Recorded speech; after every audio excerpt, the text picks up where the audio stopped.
And shalom. Welcome to Cover to Cover with Jeremy Pyers. So today we'll be doing part 3 of the book of Enoch. And there's a lot to get into here. So welcome everybody. And we will get right into it.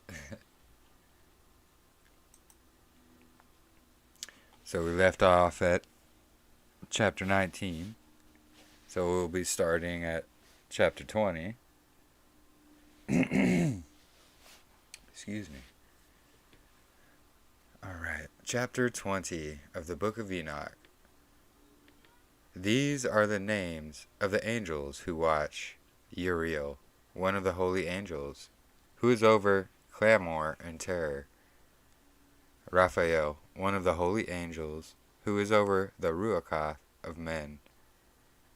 Raguel, one of the holy angels, who inflicts punishment on the world, and the luminaries.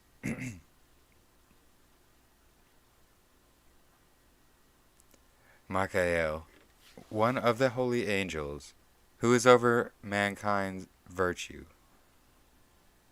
commands the nations. Sarakiel, one of the holy angels, who is over the Ruachath of the children of men that transgress. Gabriel, one of the holy angels, who is over the serpents, over paradise, and over the cherubim. Hold on just a second.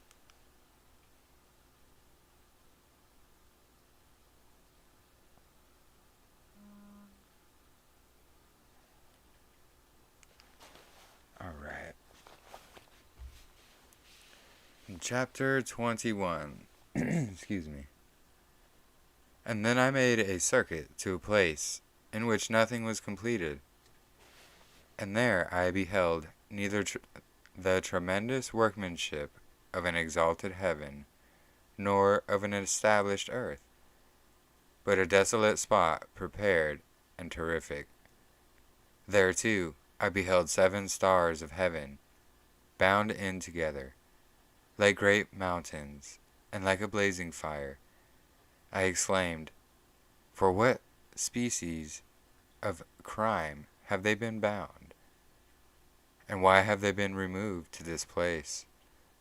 Then Uriel, one of the holy angels who was with me, and who conducted me, answered, Enoch, wherefore do you ask? Wherefore do you reason with yourself, and anxiously inquire? These are those of the stars which have transgressed the commandment of El Elyon, and are here bound until the infinite number of the days of their crimes be completed. From there I afterwards passed on to another terrific place, where I beheld the operation of a great fire blazing and glittering, in the midst of which there was a division. Columns of fire struggled together to the end of the abyss, and deep was their descent, but neither its measurement nor magnitude was I able to discover, neither could I perceive its origin. Then I exclaimed, how terrible is this place, and how difficult to explore! Uriel, one of the holy angels who was with me, answered and said, Enoch, why are you alarmed and amazed at this terrific place, at the sight of this suffering? This, he said, is the prison of the angels, and here they are kept forever.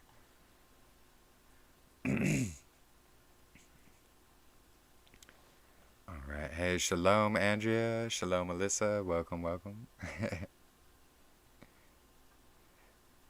Oh, it's a great way for your daughter to fall asleep, absolutely.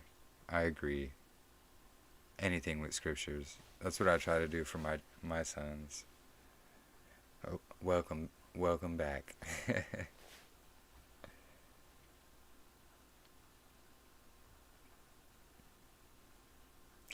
Alright, so chapter 22. From there I proceeded to another spot, where I saw on the west a great and lofty mountain, and a strong rock, and 4 delightful places. Internally it was deep, capacious, and very smooth, as smooth as if it had been rolled over. It was both deep and dark to behold. Then Raphael, one of the holy angels who were with me, answered and said, These are the delightful places where the Ruachath, the souls of the dead, will be collected. For them they were formed, and here will be collected all the souls of the sons of men. These places, in which they dwell, they shall occupy until the day of judgment, and until their appointed period. Their appointed period will be long, even until the great judgment. And I saw the Ruachath of the sons of men who were dead, and their voices reached to heaven while they were accusing. And then I inquired of Raphael, an angel who was with me, and he said, Whose Ruach is that, the voice of which reaches to heaven and accuses? He answered, saying, This is the Ruachath of Havel, who was slain by Cain, his brother, and who will accuse that brother until his seed be destroyed from the faces of the earth, and until his seed perish from the seed of mankind.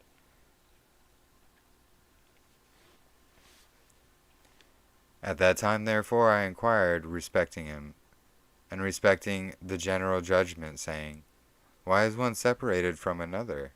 And he answered, 3 separations have been made between the Ruachath of the dead.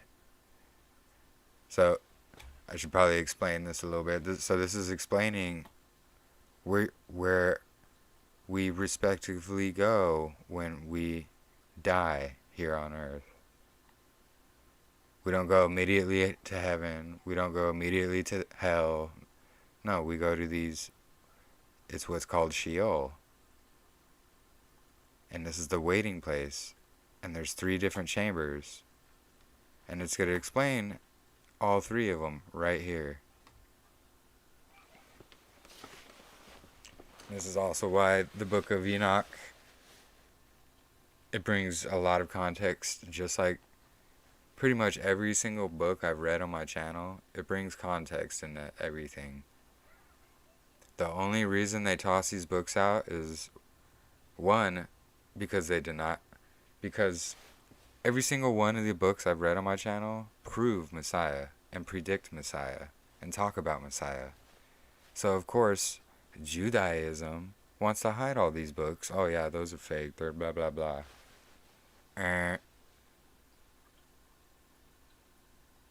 Anyway.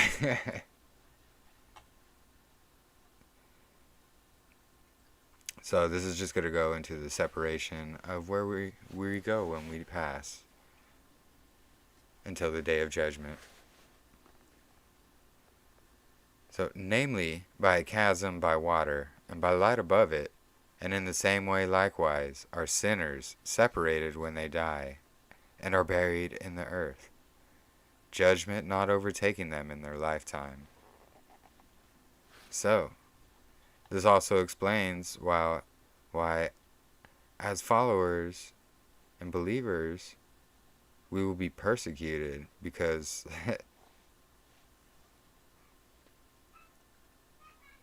we're getting our judgment already here on earth, so we don't have to face it when we face Him. That's why we go through such hard times and tribulations.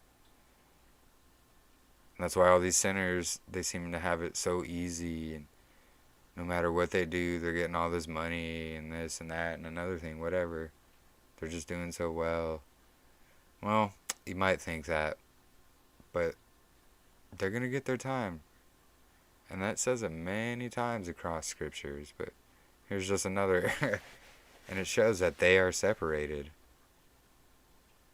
They're straight separate. When we pass, there's 3 different chambers. The sinners are separated from all the rest. And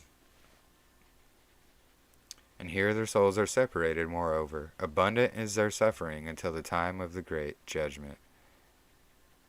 The castation and the torment of those who eternally execrate, whose souls are punished and bound there forever.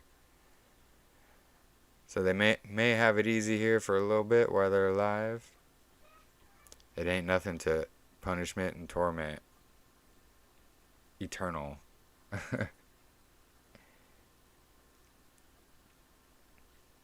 Exactly. That's just another reason why the shape of the earth matters. And you know, there's many who want to fight and argue with me over that as well. Like, and then you show them over 300 scriptures that describe a flat, non-rotating earth with a firmament with the sun, moon, and stars in it. And all they do is share some video,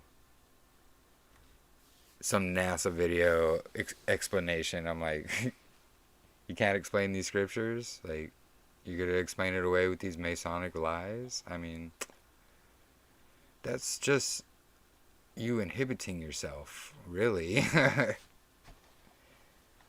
Anyway.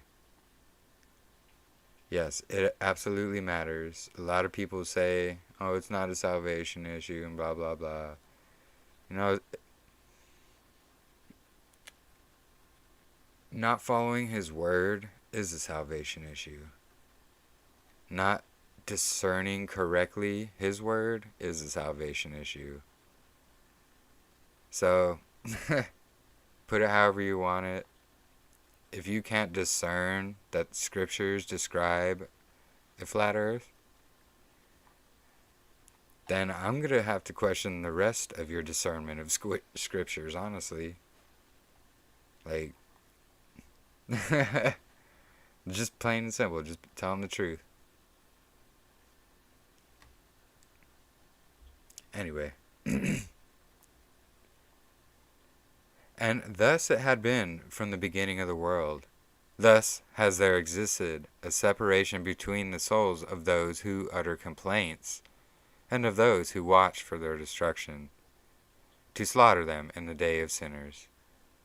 A receptacle of this sort has been formed for the souls of the unrighteous men, and of sinners.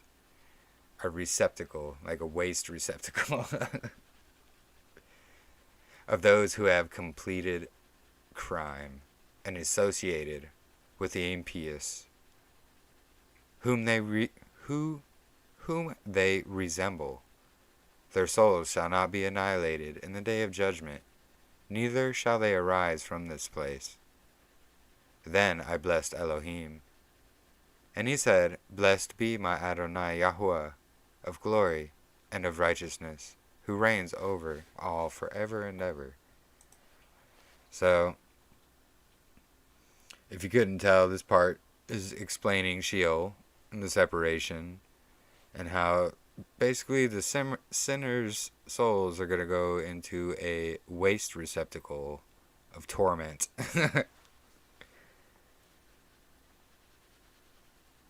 Yeah, defending, exactly, Alyssa. They defend the very system that was meant to deceive them. And it is sad. And then you try to explain it and show them, and they get like mad and angry. It's like, dude, I'm not mad or angry. I'm just trying to show you what scriptures say here. It's so weird how on Facebook everyone thinks I'm mad and angry when I just ask questions or try to show scriptures. Like, no, I'm probably the least angry person anyone can meet. Do I have an attitude? Yeah, I do. But the only reason I have an attitude is because I'm upset at all the sin and separation and hate and all that being tossed around. And if you're not upset at that and don't have an attitude about it, what are you doing?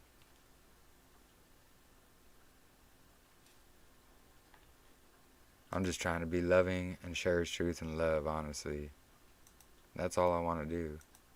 I don't claim to know anything. I'm not a teacher at all. We're all learning together. I'm just trying to share what I have found and prayed about and Yahweh has shown me.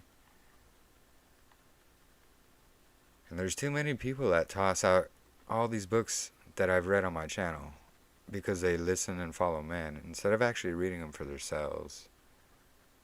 And the thing is Messiah and the apostles and the prophets all quoted from all these books. And people just toss them out. And it's like, why do you think they were quoting from them? Literally, Messiah is quoting Enoch when he says, you do not know the scriptures. So he's basically calling Enoch scriptures right there. The only spot in scriptures that describes that the angels were not meant to have mates, and they came in the full description of them coming down and mating with the men, and with the women of men, is the book of Enoch. So, for Messiah to say, do you not know you are like angels in the kingdom of heaven? How else do we know that but the book of Enoch that he quoted from hundreds of times and called scripture? But maybe that's just me. Maybe I'm putting too much together. No, I'm not. I'm joking. I pray and I fast. And I don't follow men, honestly. I don't. Like, that's my whole thing. Don't follow men.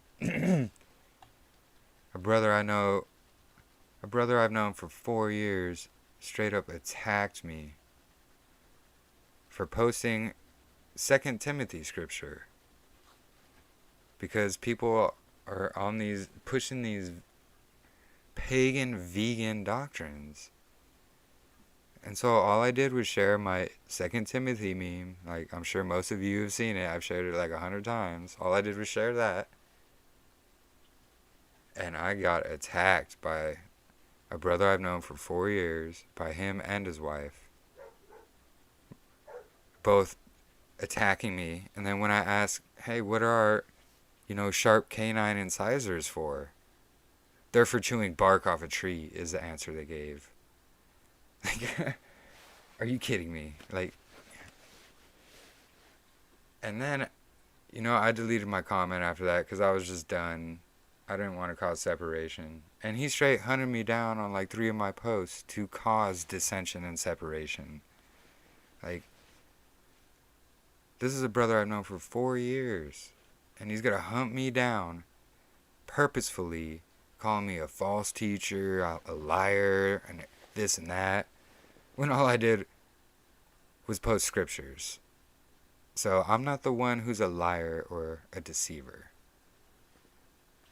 I'm not the one who goes and hunts my brother down to go and attack him because you push a vegan doctrine that's nowhere in scriptures.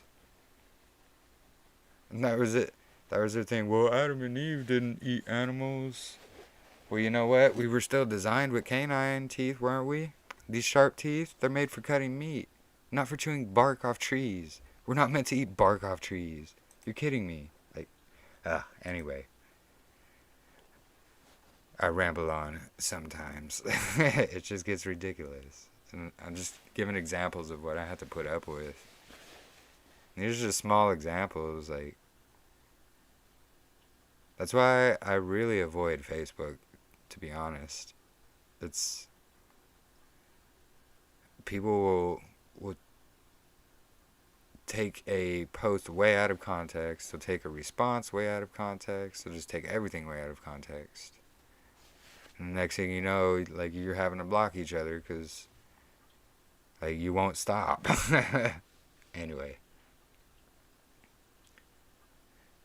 So, chapter 23.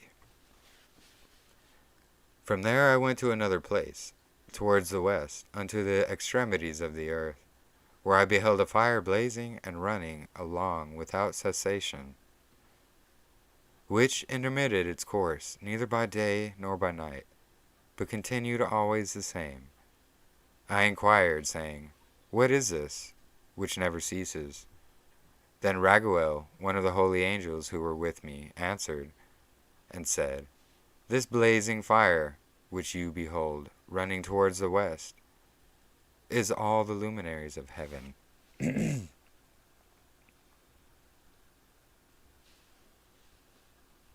Oh, and just to be clear, you can be vegan and all that. That's fine. You can just eat vegetables, and that's fine. I'm not against veganism.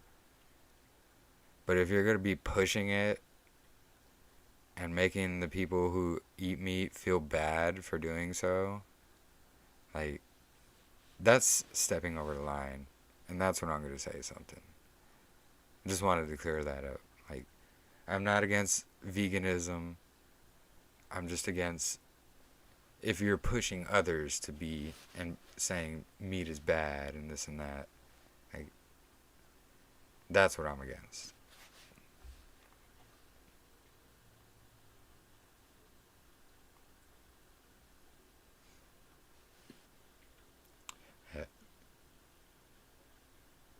Yeah, and my mom said I was being deceived when I shared about flat Earth. Yeah, I know. Tell me about it, Andrea. My family doesn't even want to bring that subject up. And if they do, I got over 2,000 proofs, documentations, websites, the whole shebang. That's why they don't want to bring it up, because they can't say anything against it. They don't want to. Anyway. Chapter 24. I went from there to another place and saw a mountain on the fire of flash. Excuse me. They do these separations in terrible spots, and like just big words, and they got them halfway separated constantly, and it makes it difficult. My apologies. So I went from there to another place, and saw a mountain of fire flashing both by day and night. I proceeded towards it, and perceived 7 splendid mountains, which were all different from each other. Their stones were brilliant and beautiful, and all were brilliant and splendid to behold, and beautiful was their surface. 3 were towards the east, and strengthened by being placed one upon another. And there were towards the south, strengthened in a similar manner. There were likewise deep valleys, which did not approach each other, and the 7th mountain was in the midst of them. In length they all resembled the seat of a throne, and odoriferous trees surrounded them. Among these was a tree of an unceasing smell, nor of those which were in Eden was there one of all the fragrant trees which smelt like this. Its leaf, its flower, and its bark never withered, and its fruit was beautiful. Its fruit resembled the cluster of the palm. I exclaimed, Behold, this tree is goodly in aspect, pleasing in its leaf, and the sight of its fruit delightful to the eye. Then Michael, one of the holy and glorious angels who were with me, and who presided over them, answered, and said, Enoch, why do you inquire respecting the odor of this tree? Are you inquisitive to know it? Then I, Enoch, replied to him, and said, Concerning everything, I am desirous of instruction, but particularly concerning this tree. He answered me, saying, That mountain which you behold is the extent of whose head resembles the seat of Yahweh, will be the seat on which shall sit the holy and great Yahweh of glory, the everlasting King, when he shall come down and descend to visit the earth with goodness. Look at there. And that tree of an agreeable smell, not one of a carnal odor, there shall be no power to touch, until the period of the great judgment, when all shall be punished and consumed forever. This shall be bestowed upon the righteous and the humble. The fruit of the tree shall be given to the elect. For towards the north life shall be planted in the holy place, towards the habitation of the everlasting King. Then they shall greatly rejoice and exalt the Holy One. The sweet odor shall enter into their bones, and they shall live a long life on the earth, as your forefathers have lived. Neither in their days shall sorrow, distress, trouble, and punishment afflict them. So, you guys all know what this tree is. It's the tree of life. And I bless Yahweh of glory, the everlasting King, because he has prepared this tree for the Kodashim, formed it, and declared that he would give it to them.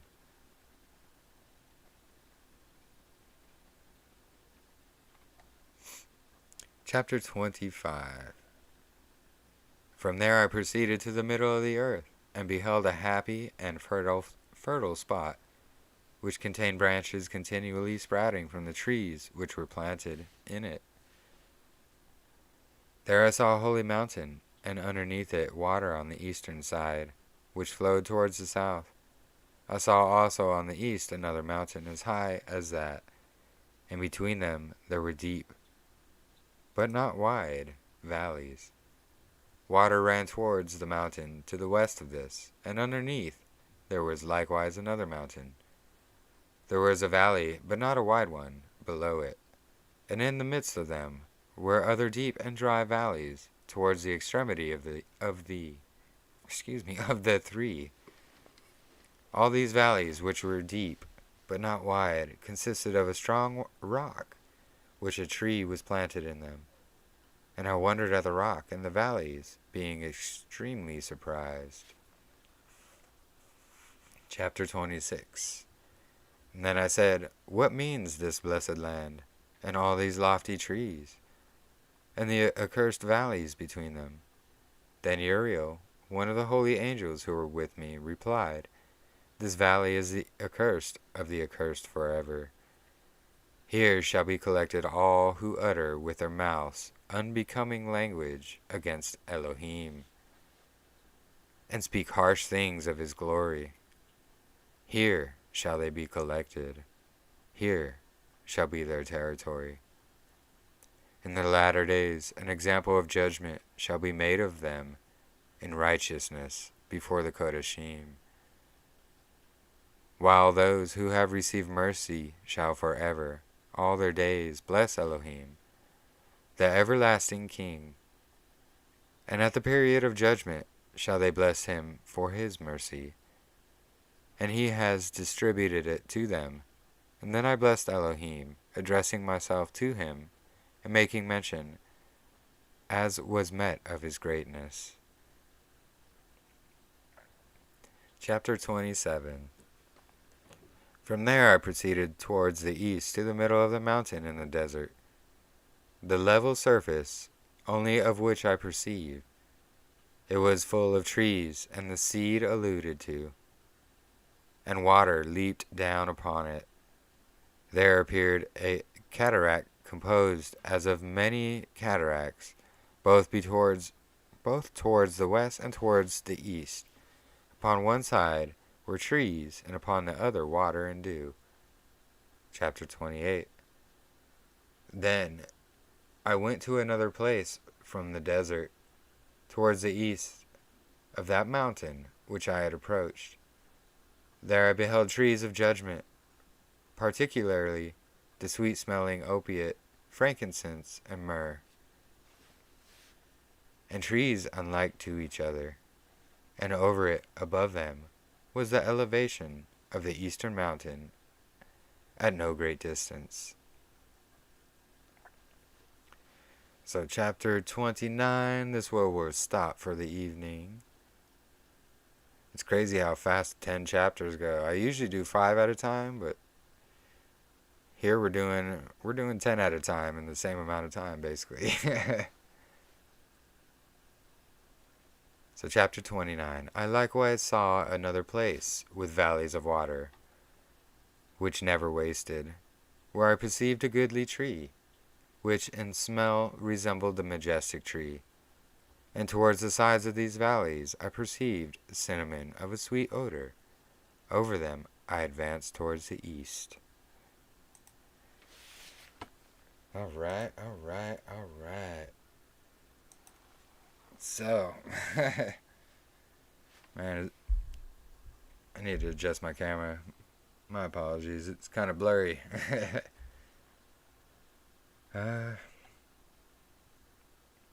So, pretty amazing, you know. Just each little section that Enoch goes over, it just describes many things in detail. Many things, which is what's so amazing about it. You know, as we just read the separation and that happens in Sheol, and you see the place where all the evil and the sinful go. And you know, it's hard trying to wake people up, because that's the exact thing you don't want your family, friends, and loved ones to go through. And you know, you try to wake them up and they don't listen, or they don't want to talk to you anymore, whatever. Like, I've tried sharing this channel with my family, and none of them watch. Like, it's really sad, but it's okay, because you guys are my family. My Ehad squad.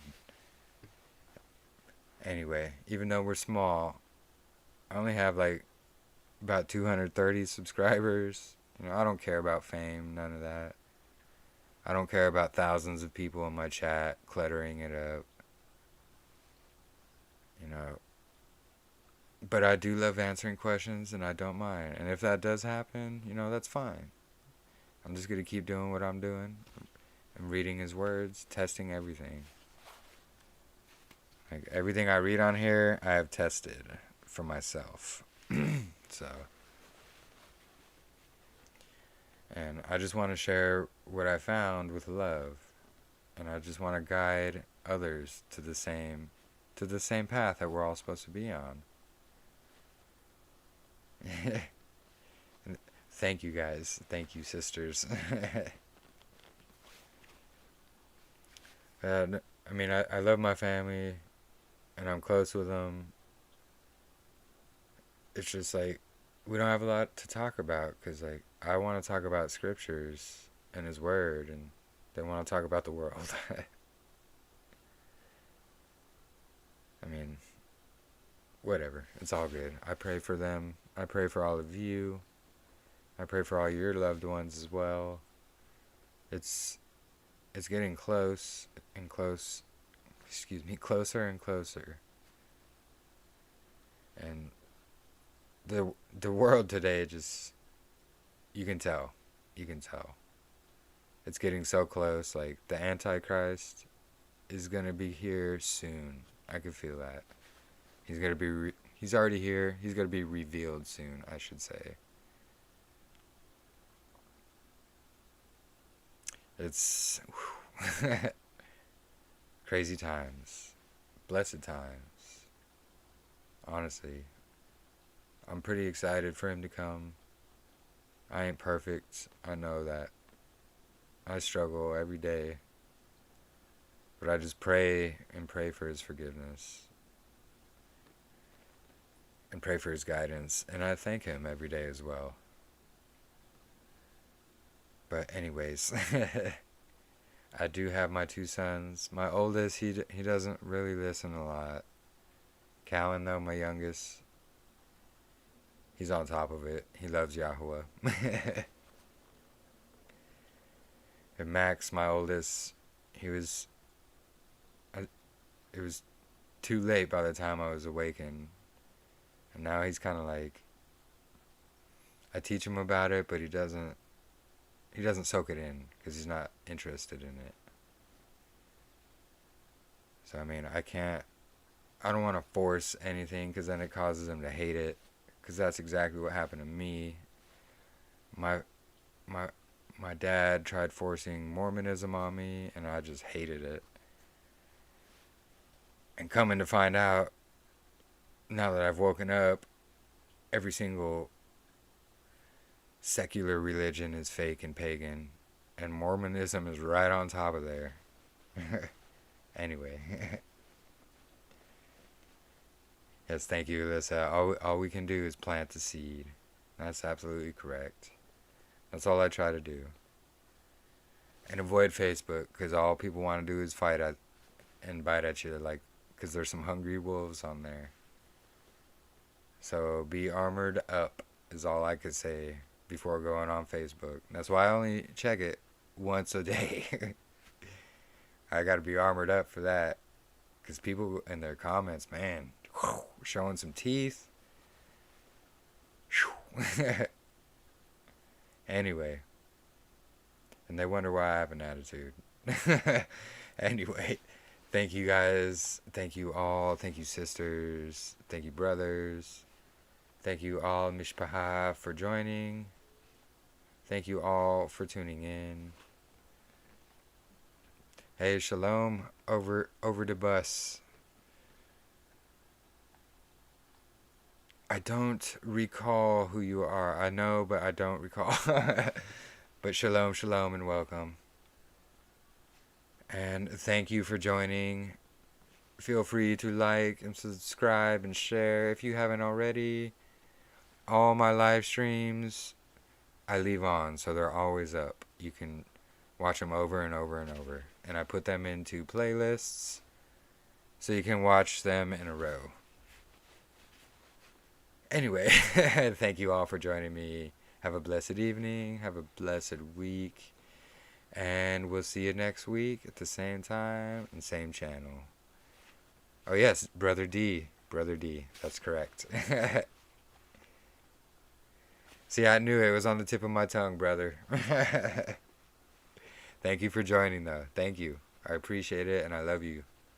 I love you all. Thank you, guys. And we'll see you next week.